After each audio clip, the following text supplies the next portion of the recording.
ఏళ్ల తరబడి ఉద్యోగాల కోసం ఎదురు చూస్తున్న నిరుద్యోగ యువతకు రాష్ట్ర ప్రభుత్వం శుభవార్త అందించింది. బడ్జెట్ సమావేశాలు జరుగుతున్న వేళలో స్కిల్ యూనివర్సిటీ బిల్లును ప్రవేశపెట్టిన అనంతరం మంత్రి శ్రీధర్ బాబు మాట్లాడుతూ ప్రభుత్వ ఉద్యోగాలు అందరికీ సాధ్యం కాదని, కేవలం ప్రభుత్వ ఉద్యోగాలకే కాకుండా యువత స్కిల్స్ ని పెంపొందించుకొని అన్ని రంగాలలో నైపుణ్యం చూపించాలని స్కిల్ యూనివర్సిటీ బిల్లుని తీసుకువచ్చామని అన్నారు. వివిధ రంగాలకు సంబంధించిన పారిశ్రామికవేత్తలు, వీసీలతో చర్చలు జరిపాము.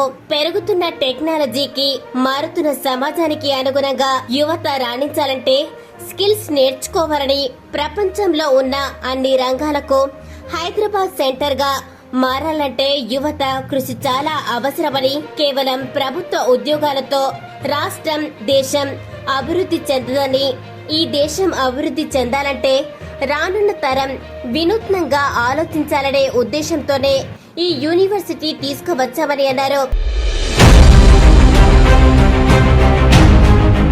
నిజానికి ప్రభుత్వ ఉద్యోగాలలో సమాజ సేవ మాత్రమే ఉంటుంది అని, దానివల్ల దేశం అభివృద్ధి చెందదని, యువత తన ఆలోచనల్ని అభివృద్ధి పథంలో పెట్టినప్పుడే మన రాష్ట్రమైన, దేశమైన ప్రపంచంలో నెంబర్ 1 గా ఉంటాయని యువతకు సందేశాన్ని ఇచ్చారు.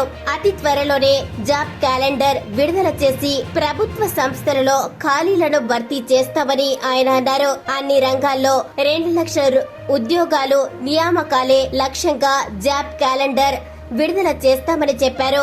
మరిన్ని వీడియోస్ కోసం GV news Telugu YouTube channel ని లైక్, షేర్ అండ్ సబ్స్క్రైబ్ చేయండి. ఏళ్ల తరబడి ఉద్యోగాల కోసం ఎదురు చూస్తున్న నిరుద్యోగ యువతకు రాష్ట్ర ప్రభుత్వం శుభవార్త అందించింది.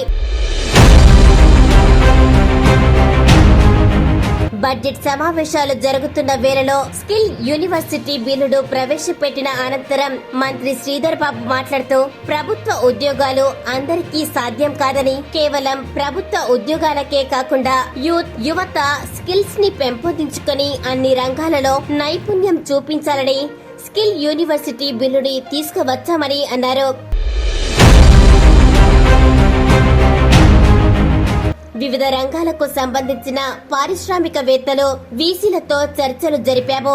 పెరుగుతున్న టెక్నాలజీకి, మారుతున్న సమాజానికి అనుగుణంగా యువత రాణించాలంటే స్కిల్స్ నేర్చుకోవాలని, ప్రపంచంలో ఉన్న అన్ని రంగాలకు హైదరాబాద్ సెంటర్ గా మారాలంటే యువత కృషి చాలా అవసరమని, కేవలం ప్రభుత్వ ఉద్యోగాలతో రాష్ట్రం, దేశం అభివృద్ధి చెందదని, ఈ దేశం అభివృద్ధి చెందాలంటే రానున్న తరం వినూత్నంగా ఆలోచించాలనే ఉద్దేశంతోనే ఈ యూనివర్సిటీ తీసుకువచ్చామని అన్నారు.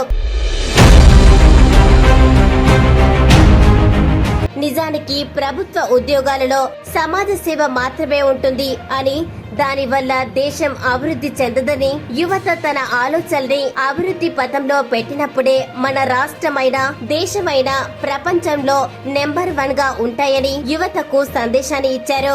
అతి త్వరలోనే జాబ్ క్యాలెండర్ విడుదల చేసి ప్రభుత్వ సంస్థలలో ఖాళీలను భర్తీ చేస్తామని ఆయన అన్నారు. అన్ని రంగాల్లో 2 లక్షల ఉద్యోగాలు నియామకాలే లక్ష్యంగా జాబ్ క్యాలెండర్ విడుదల చేస్తామని చెప్పారు.